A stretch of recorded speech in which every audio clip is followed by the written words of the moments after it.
करूंगा वो सिर्फ और सिर्फ अपने एक्सपीरियंसेस पे बेस के ऊपर, और उसके बाद आप खुद फैसला करें कि जिस गुरु के दरबार में आप आए हैं वहां से आप क्या लेके जाएंगे एंड में, क्या आपका आना सफला हुआ, क्या इस गुरु से कनेक्शन करके हमें कोई फायदा हो सकता है, नहीं हो सकता, जहां हम जैसे आए थे वैसे चले गए, it was one of the evening, आज वेल स्पेंड, चलो ठीक है सबसे मुलाकात होगी। जब गुरुजी ने 2001 20 साल हो गए, 2001 में मेरे को बुलाया था, मैं चंडीगढ़ पोस्टेड था, मैं गवर्नमेंट ऑफ इंडिया में था, तो गुरुजी ने मेरे को बुलाया। एक मेरा कुलीग था जो गुरुजी का भगत था, वो एक दिन आया, कहता गुरुजी कह रहे हैं कि नारंग अंकल को बुलाओ, और मेरा सीधा ये जवाब था मैं किसी गुरुओं के पास नहीं जाता, मैं बिल्कुल किसी गुरु के आगे मत्था नहीं टेकता, मैं गुरु ग्रंथ साहब के आगे मत्था टेकता हूँ, और मैं नहीं जाता क्योंकि हमारा कुछ धर्म भी है, विश्वास भी है, और वैसे भी हिंदुस्तान की धरती गुरुओं से भरी हुई है। तो मैंने कहा मैं सबकी इज्जत करता हूँ लेकिन मैं ऐसे नहीं जाता। उन्होंने फिर बुलाया, फिर नहीं गया, तीसरी दफ़ा बुलाया, फिर नहीं गया। कुछ हालात ऐसे हुए कि उन्हीं दिनों गुरुजी के माता जी गुजर गए, और मेरे को मेरे फ्रेंड ने कहा कि यार मैं उनको अफसोस करने जा रहा हूँ, चलना है? मैंने कहा यार अब ये तो हमारे संस्कार हैं, जो आदमी 3 दफ़ा बुला चुका है इतना तो मेरा बनता ही है कि मैं जाके अफसोस करूं। और सच पूछो, मैं पहली दफ़ा जब गुरुजी को मिलने गया था, आई स्टिल रिमेंबर, 16 मई 2001 को सिर्फ और सिर्फ अफसोस करने गया था, मोर ऑफ ए रिचुअल, क्योंकि ना मैं गुरुजी को जानता था, उनके परिवार को जानता था, ना उनकी माता को जानता था, जैसे एक दुनियादारी होती उस तरीके से गया था। जब मैं गुरुजी के गाँव पहुंचा डुगरी, हम सोचे थे आधा घंटा घंटा लगा के चल पड़ेंगे वापस, लेकिन गुरुजी घर में नहीं थे। 4 घंटे वेट की उनकी, वहां पे मेडिटेशन में थे, और वो 4 घंटों में उस समय तो नहीं एहसास हुआ, बाद में समझ आई कि गुरुजी का, मैं समझता हूं ऐसा मानना रहा होगा कि ये कोई बहुत विश्वास से तो आया नहीं, इसको मेरे बारे में कुछ पता चल जाए फिर मैं इसको दर्शन दूं। तो मैं तकरीबन 4 घंटे उनकी परिवार के साथ बैठा रहा, बापूजी थे, उनके फादर, उनके ब्रदर, उनकी भाभी, उनकी सिस्टर, उन सब के साथ बैठा रहा, 5-7 लोगों के। और मैं, वो 4 घंटे बहुत होते हैं, चाय प्रसाद लंगर कितना खा लोगे। मैं पूछता रहा आपको क्या गुरुजी बचपन में क्या करते थे, शरारती थे, खेलते थे, पढ़ते थे कि नहीं, स्कूल जाते थे कि नहीं, जो मन में सवाल आते रहे पूछता गया। अब उस समय इतनी आस्था नहीं थी कि मैं हर चीज़ को मन में रिकॉर्ड करता, लेकिन इतना मेरे को याद है, मैंने गुरुजी के फादर को पूछा, बापूजी को, कि आपको कैसे पता चला कि आपके घर में गुरु जन्मा है? और मेरे को बापूजी ने कहा, अच्छा सवाल किया, हमको भी बहुत लेट पता चला कि हमारे घर में गुरु पैदा हुआ है। छोटे होते बहुत सारे ऐसे किस्से होते थे जिससे ये लगता था कि कोई हमारे घर में, पता नहीं इस आदमी के पास बड़ा मैजिक है, या इसके पास कोई पावर है हिप्नोटिज्म की। कभी कभी स्कूल के टीचर आके कंप्लेंट करते थे कि ये लड़का क्लास में आके बैठते हैं, हाजिरी लगाते हैं, उसके बाद अलोप हो जाता है, फिर जब हम चलने लगते हैं फिर आ जाता है, ये क्या हो रहा है? वो कंप्लेंट करते थे घर वालों को, वो क्या जवाब देते। तो इस तरीके की एक दफ़ा कोई एग्जाम चल रहा था, गुरुजी का फाइनल हो, किसी ने, लड़के ने कहा मेरी पेन इंक खत्म होगी, गुरुजी ने कहा ला इधर पेन दे, उसने ऐसे फूक मारी, कहते चल लिख। तो वो टीचर ने आके कहा आप कॉपी कर रहे हो, उसने कहा कि हम कॉपी नहीं कर रहे, सिर्फ पेन दिया। कहते नहीं, कहते कैसे हो सकता फूक मारने से? चुप। उसने अपनी दुकान से नई पेन मंगाई, कहता आप इसमें फूक मार के देखो, उन्होंने फूक मारी, चल पड़ा। अब ये सब चीज़ें बापूजी के पास आती थी, लेकिन ये एहसास नहीं हुआ कि मेरे घर में, उन जादूगर समझ रहे होंगे या जो भी मन में उनके, ये नहीं आया कि एक गुरु मेरे घर में पैदा हुआ है, सर्वशक्तिमान। तो कहते हैं सबसे पहले, ये लंबा सत्संग है, मैं इसको कट शॉर्ट करूंगा, आगे भी बहुत कुछ कहना है। सबसे पहले कहते हैं कि गुरुजी के माता जी को एहसास हुआ कि मेरे घर में मेरा बेटा गुरु जन्म है, और एक दिन जब मेरे को एहसास हुआ, ये पिताजी उनके कह रहे हैं, बापूजी आज भी हैं, बड़े सत्कार से हम उनको जाके मिलते हैं। बापूजी ने कहा कि एक दिन मैं सुबह उठा और मैं अपने पुत्र के आगे मत्था टेका, उस दिन मेरे मन में आया कि ये मेरा गुरु है, वरना बेटा तो हमेशा बाप को मत्था टेकता है, लेकिन उस दिन फादर ने मत्था टेका तो उनको लगा कि ये गुरु है। एनीवे, समझ लग गई कि बड़े किसी महापुरुष को मिलने वाले हैं। तो 12 बजे के हम बैठे, 4 बजे गुरुजी आए, और गांव में जैसे होता ही है, कमरे में मंजी थी बड़ी, और नीचे लोग बैठ गए क्योंकि माता जी की डेथ हुई थी, अफसोस का माहौल था। 20-25-50 लोग नीचे बैठे थे, मैं अफसर था, मैं भी मंजी पे बैठ गया, नहीं समझ आई, अकल नहीं थी। उतनी देर में गुरुजी आए, वो 4-5 लोग इकट्ठे आए, मैं तो उनको कभी दिखा नहीं था, तो मेरे 2-4 दोस्त जो साथ गए थे कहने लगे नीचे बैठ, ये गुरुजी हैं। मैं दबा नीचे बैठ गया, खड़ा ही हुआ तो गुरु जी कहते थे बैठ जा। बैठ गया तो कहते नारंग अंकल तेन मैं 2-3 बारी बुलाया तो आंदा क्यों नहीं? आपको जवाब तो है नहीं। मैं कहा गुरु जी गलती होगी बस, और माता जी का बड़ा अफसोस होया, तुम दस आया क्यों नहीं? मैं कहा जी जो हुक्म होना सी उदों आना सी, माता जी का बड़ा अफसोस होया। मैं कही जब माता का अफसोस होया मेरी गल का जवाब ही ना दें। मैं सोचा जां इन्होंने सुनाई नहीं दे रहा जां इग्नोर कर रहे हैं। कितने कितने पोस्टिंग रही है, किहड़ी थां ते रहे हो, मैं सारा दसदा रहा। एनी वे कर करा के मैनू कहते हैं कि फलानी फलानी थी माता जी का भोग है जिहड़ा अंतिम अरदास भोग होंदा है साडे सिस्टम च, ते जरूर आई। मैं कहा सत बचन हूँ Punjabi, I hope you understand Punjabi some of you, कि हिंदी बोलूँ इंग्लिश? तो हमारे में ये सिस्टम है कि किसी को सत बचन कह देते हो तो इसका मतलब उसकी कंप्लाइंस जरूरी है। या तो आप कह दो कि कोशिश करूंगा देखूंगा, अगर सत बचन मुंह से निकल गया या कह दिया तो इसका मतलब जो बड़ों ने कहा वो बात मानने का है। मैं पहुंच गया वहां पे। जब मैं पहुंचा तो वो गांव में छोटी सी जगह में जब मैं गुरु जी को 4-5 दिन पहले मिल के आया था, वहां पे तो बड़ा ही नज़ारा, मतलब उन दिनों में भी 8-10 हज़ार की संगत और बड़े बड़े लोग और लाल बत्ती की गाड़ियाँ, कोई हेलीकॉप्टर आ रहा है, कोई फलाना उतर रहा है। मैं क्या तो बहुत मानता वाले को मन्ने पुन्ने परमोश लग रहे हैं। एनीवे मैं भी ऑफिस अपना गवर्नमेंट की गाड़ी में था, मेरे को लेके चले गए वहाँ, एक वीआईपी इंक्लोजर बैठा था, वहाँ पे मैं बैठा तो भाई हरबंस सिंह कीर्तन कर रहे थे, जिनका आप अक्सर व्याख्या वाले शब्द सुनते हो उनके। तो मेरे मन में ये आया कि गुरु जी थे नहीं अभी मतलब पंडाल में। मैं कहा अभी गुरु जी आएंगे और सारी संगत उठ के गुरु जी को मत्था टेकना शुरू कर देगी, और गुरु ग्रंथ साहब वो जो हाइपर डेस्क पे बैठे हुए हैं उधर किसी का ध्यान नहीं होगा, सब उधर चल जाएंगे। ऐसे मेरे मन में कुछ ख्याल आया, मेरे मन आई डोंट रिमेंबर क्या आया, 20 साल पुरानी बात है। तो मेरे को इतना याद है जब भी मेरे मन में ये ख्याल आया फौरन कीर्तन रोक के अनाउंसमेंट की गई कि अब गुरु जी पंडाल में आ रहे हैं और उनका हुक्म है कि गुरु ग्रंथ साहब की हजूरी में कोई भी गुरु जी को मत्था नहीं टेकेगा, क्योंकि गुरु ग्रंथ साहब जब मौजूद होते हैं वो सुप्रीम होते हैं। एक मेरे मन का सवाल का जवाब मिल गया, अच्छा लगा मेरे को, विचार की धारा कोई ऐसी बड़ी बात नहीं थी। गुरु जी आए, ऐसे मैं बैठा था, इधर आके बैठ गए और आके मेरे को बड़े ही मिस्चीवियस तरीके से स्माइल दी बताने के लिए कि तेरे सवाल का जवाब मिल गया। मैं कहा हाँ जी। एनीवे करते कराते उस समय तो 8-10 हज़ार की संगत थी। गुरु जी प्रसाद खुद हाथ से देते थे, और गुरु जी के कोमल हाथ अगर फोटो में देखो तो ऐसे किसी को देते थे और वो 2 हाथों में भी नहीं पकड़ पाता था, दोनों हाथ पूरे भर जाते थे और आपको ऐसे ऐसे खाना पड़ता था क्योंकि शिफ्ट तो कर ही नहीं सकते थे। अब लाइन बड़ी लंबी, मेरा कोई विश्वास नहीं था, मेरे को था वापस चंडीगढ़ जाऊं, तो बहुत लंबी लाइन में मैंने को मतलब कुदरती बात है जब इतनी लंबी लाइन थी, ये अनाउंसमेंट हुई कि दिल्ली वाले बाद में लेंगे लंगर, पहले पंजाब वाले ले लें।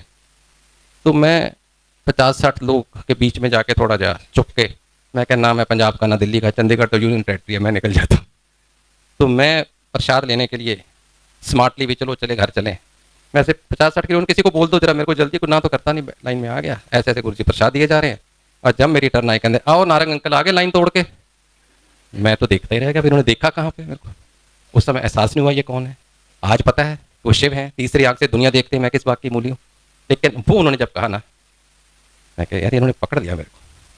और फिर जाने के टाइम मेरे को कहते 7 जुलाई को मेरा जन्मदिन है, बड़े मंदिर लेके आई फैमिली नो, सब फिर 7 बच्चे मुंह से निकला। जब मैं 7 जुलाई को 2001 में दिल्ली पहुंचा बड़े मंदिर में, तो मत्था टेका, मैंने कहा मेरी आंटी है मेरा बेटा है, नाल ही बिठा लिया पास, 5 मिनट 10 मिनट, बड़ी दुनिया आ रही है। गुरु जी का जन्मदिन बहुत बड़ा सेलिब्रेशन होता है बड़े मंदिर में, शिवरात्रि और जन्मदिन 2 बड़े फंक्शन होते हैं। और उसमें वहाँ पे अरुण शोरी अंकल बैठे हुए थे, if you have heard of Arun Shourie, he was minister पहली वाजपेयी गवर्नमेंट में भी, और वैसे इंडियन एक्सप्रेस के एडिटर भी रहे हैं, बहुत फेमस जर्नलिस्ट हैं। 10 मिनट हुए होंगे तो कहते अरुण शोरी को, शोरी अंकल नारंग को सत्संग सुनाओ। उसने अपना सत्संग शुरू किया कि उसकी बीवी को पार्किंसन थी, 8 साल से बेड रिडन थी, उठ नहीं पा रही थी, बड़े इलाज किए, बड़े गुरुओं के पास गए, कुछ नहीं बना। एक दिन इस गुरु जी के पास कोई ले आया, तो जाने के टाइम गुरु जी ने कहा ये प्रसाद अपनी बीवी को दे देना। वो था समोसा प्रसाद। अब ये आदमी सोचे मैंने गुरु जी को बोला है बेड रिडन है, ये भी बोला उठ नहीं सकती, तो गुरु जी को क्या सूजी प्रसाद भी देना था, तो फ्राइड ही देना था, मतलब वो तो खाती नहीं, टच नहीं करती। एनीवे घर जाके अपनी बीवी को बोलता है अरुण शोरी अंकल, अनीता ये आज मैं एक और गुरु के पास गया था, तो रोज ही जाता होगा बेचारा, वाइफ बीमार है, परेशानी है, आज मैं एक और गुरु के पास गया तो उन्होंने ये आपके लिए प्रसाद दिया है, मैं आपकी साइड टेबल पे रख रहा हूँ, अगर दिल करे तो खाना, नहीं करेगा तो सुबह मेड को दे देना। YouTube चैनल से तुम महीने का 20 से 30 हजार कमा सकते हो, कोई तुक्के लगा के नहीं, इसकी स्किल्स सीख। अगर दिल करे तो खाना, नहीं करेगा तो सुबह मेड को दे देना। कहती मैं तो क्या कि अपने कमरे में चला गया क्योंकि मेरे को काम करना होता था जर्नलिज्म का। सुबह मैं 6 साढ़े 6 बजे बतौर आदतन चाय पीने आता था, बीवी के पास आया तो बीवी बेड पे नहीं। तो मैं बड़ा परेशान, मैंने आवाज़ दी अनीता अनीता, और सॉरी मैंने आवाज़ दी उस नर्स को जो ड्यूटी पे होती है, वो भी नहीं बोली, या तो ऑफ ड्यूटी होगी या कहीं इधर उधर होगी। फिर मैंने देखा समोसा भी नहीं है, मैं कहते खा गई लगती है। Then I said Anita Anita and she replied from the washroom, don't shout, I am in washroom.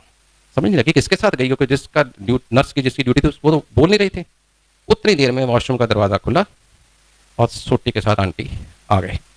तो बड़ा परेशान हुआ, आप तो 8 साल से नहीं उठ रहे थे, क्या हुआ? कहती पता नहीं, आपने रात को एक प्रसाद दिया था, पहले तो मेरा भी कोई मन नहीं था खाने का, ऐसे रख दिया। और फिर 2 बजे 2:30 बजे मेरे मन में क्या ख्याल आया, मैंने उठा के प्रसाद खाया। और मैंने भूल ही गई थी कि मैं उठ नहीं सकती, प्रसाद खाया तो मेरे को अर्ज हुई बाथरूम जाने की, मैं सोटी पकड़ी और चली गई। That was the beginning. अब यही चीज़ कोई ऐरा गहरा का कोई भी और संगत का सुनाता तो मेरे को विश्वास नहीं होता। मेरे को लगता है ये गुरुजी ने अपने कुछ टट्टू पाल रखे हैं, स्पोक्स पर्सन है। आप में से कई सोचते होंगे मैं भी गुरुजी का स्पोक्स पर्सन हूँ, कि उनकी सत्संग करते हैं, उनकी तरफ से पता नहीं क्या इनको मिलता है ये जो गुरुजी का प्रचार। नो, पर उनको पता था गुरुजी को कि ये जो पढ़े लिखे लोग हैं, मेरे जैसे सो कॉल्ड पढ़े लिखे, अरुण शौरी कहेगा तो एकदम मान जाएंगे, कोई और कहेगा तो शायद नहीं मानेंगे। तो यही कारण था गुरुजी ने अरुण शौरी से ही सबसे पहले सत्संग कराया मेरे साथ, जिसमें मेरा, मेरी बीवी और मेरे बेटे को अटल विश्वास हो गया कि ये अरुण शौरी ये कह रहा है। अच्छा, अरुण शौरी को मैंने पूछा, मैं अंकल मैं आपके आर्टिकल पढ़ता रहता हूँ इंडियन एक्सप्रेस में, और आपने एक लिखा हुआ है article 3 Sunday regular, there are no God और गॉड मैन ऑल फ्रॉड। एक सीरीज में 3 आर्टिकल लिखे उसने। कहते Narang uncle you are right, ये मैंने यहाँ आने से पहले लिखे थे, क्योंकि मैं अपनी बीवी का इलाज करने के लिए इतने गुरुओं, महंतों, साधुओं के पास गया था, किसी से इलाज नहीं मिला, तो मैंने लिख डाले कि सब गॉड मैन फ्रॉड है। जब यहाँ आया और ये जो हुआ मैंने आपको सुनाया, गुरुजी ने मना किया था किसी पेपर में नहीं देना, नो एडवर्टीजमेंट। बात समझ आई? उसके बाद हम, ये जुलाई की बात थी, मेरे लड़के ने +2 की थी और उसको स्टडी करने का, इंग्लैंड जाने का शौक था। एक ही बेटा था, माँ का दिल नहीं करता था, मेरा करता था, जाए बहुत पैम्पर्ड हो रहा है। तो विद द रिजल्ट एक दिन हम गुरुजी को मिले, तो पता नहीं क्या मन में आया, मेरी बीवी ने, मेरी आंटी ने एकदम पूछा, गुरुजी मुंडा बड़ा इंसिस्ट कर रहा है लंदन जाने, भेज दइए। गुरुजी कहते हाँ भेज दे, ਇਹਦਾ कल्याण किया, इनको मैंने मिल के जाएगा। अब जाओ तो पूछते नहीं, पूछ लिया तो फैसला। मैं चंडीगढ़ पोस्टेड था, हमने जिस दिन जाना था शाम को निकले, पहले एम्पायर स्टेट पहुंचे, जिसको छोटा मंदिर कहते हैं। मैं गुरुजी आज रात को इसकी फ्लाइट है, लंदन जा रहा है। कहते अच्छा, बस आगे ना हूँ ना हाँ, चलो चाय प्रसाद पियो, लंगर प्रसाद खाओ। और हमने सोचा यही ब्लेसिंग, जस्ट ही वांटेड के मिल के जाओ, हमें तो मालूम नहीं और कुछ। गुरुजी इस चोले में जो आप देख रहे हो, या जितने भी देखते हो, जब सिंहासन पे बैठते हैं तो ये चोला डालते थे, ग्रहण करते थे, और जब उठ के कमरे में चले जाते थे, बाहर आते थे, तो ऐसे ही टी शर्ट, जीन्स, कमीज, जो भी वेदर हो, ऐसे ही नॉर्मल ह्यूमन बीइंग की तरह आते थे। उसमें आपको वो संत वाली या गुरु वाली पोशाक नहीं होती थी। तो अंदर चले गए, अक्सर लंगर शुरू होता था, अंदर चले जाते थे, तो जाके कहते नारंग दे मुंडन भेजो अंदर। श्योर इनफ इवेंट, जब अंदर गया तो उसको गुरुजी ने अपने शरीर के ऊपर कोई यूज की हुई वस्तु, कोई चीज दी और बोला बेटे ये अपने पास रख, तो जब भी मेरे को याद करेगा मैं तेरे साथ हूं। ले आया बच्चा, आके उसने हमें बताया, हम एयरपोर्ट चल पड़े। एयरपोर्ट जाते जाते मेरी वाइफ के माइंड में क्या आया, या उसके मन में आया, या गुरु ने उसके मन में डाला, मैं नहीं कह सकता। सोच समझता हूँ कि गुरु ने ही डाला होगा। वो कहने लगे बेटे आप जब हॉस्टल में जाके रहोगे लंदन में, एक कमरा होता है हर बच्चे के पास, एक कबर्ड होती है, जिस कबर्ड में आप गुरु नानक की फ़ोटो रखोगे और गणेश जी की, क्योंकि हम 20 साल महाराष्ट्र रहे हैं तो गणेश जी को बहुत मानते हैं, तो जहाँ पे गुरु नानक की फ़ोटो रखोगे, साथ में गणेश जी की फ़ोटो रखोगे, साथ ही ये दी हुई गुरु जी की चीज़ रखना, ताकि आप रोज़ इसको सुबह जब मत्था टेकोगे, तीनों को टेक लोगे, सूटकेस में पड़ी तो भूल जाओगे। बात समझ में आती है? बच्चा ऐसे करता रहा। दिसंबर में या छुट्टियों में, अक्टूबर में वहाँ एडमिशन शुरू होता है, सेशन अक्टूबर में 2 महीने लगा के दिसंबर में आया बेटा। उसको प्रॉब्लम थी, एक मिनट अंकल प्लीज, उनको कोई प्रॉब्लम थी, ब्रोंकाइटिस की, अस्थमा की, मेरी वाइफ को भी थी उस समय अस्थमा की, तो इनहेरिट किया होगा मदर से, उसके इलाज रूज करके भेज दिया। लेकिन जब वो वापस पहुंचा जनवरी में, जहाँ पे वो रहता था वहाँ पे -20 डिग्री टेम्परेचर, ठंड बहुत होती है इंग्लैंड में, तो एक दिन उसको बड़ा सीवियर अस्थमा का अटैक हुआ। जब अटैक हुआ तो वो जो माँ के लिए टोटके देसी दवाइयाँ होम्योपैथी सब ट्राई की, कुछ नहीं बनी बात। डेराफाइलिन ले ली, इन्हेलर ले लिया। 40 मिनट हो गए, 35-40 मिनट उसको लगे मेरे को सांस नहीं आ रहा। उसने दबा दब एम्बुलेंस मंगाने के लिए कहा कि मेरे को हॉस्पिटल ले चलो। जब भी उसने एम्बुलेंस के लिए बोला लाने के लिए, एकदम उसको ख्याल आया, गुरुजी ने कहा था कि तू जब भी मेरे को याद करेगा मैं तेरे साथ हूँ। फौरन उसी समय उसने जाके कबड़ खोली, वो चीज़ ली गुरुजी की, अपनी छाती पे रखी। और मेरा गुरु जानता है, मेरा बेटा जानता है, 2 मिनट बहुत ज़्यादा होते हैं, 2 मिनट के अंदर अंदर उसको नॉर्मल सांस आनी शुरू होगी। आज 20 साल से कोई शिकायत नहीं। अश्विन को चाहिए था ये स्टाइलिश कुर्ता लुक, पर लाइफ ने बोला भाई जरा रुक। शुरू होगी। आज 20 साल से कोई शिकायत नहीं। अब उसने बताया ऐसे हो गया, अच्छा लगा, अपना बच्चा ठीक हो जाता है तो अच्छा ही लगता है, मेरे और विश्वास बढ़ता है।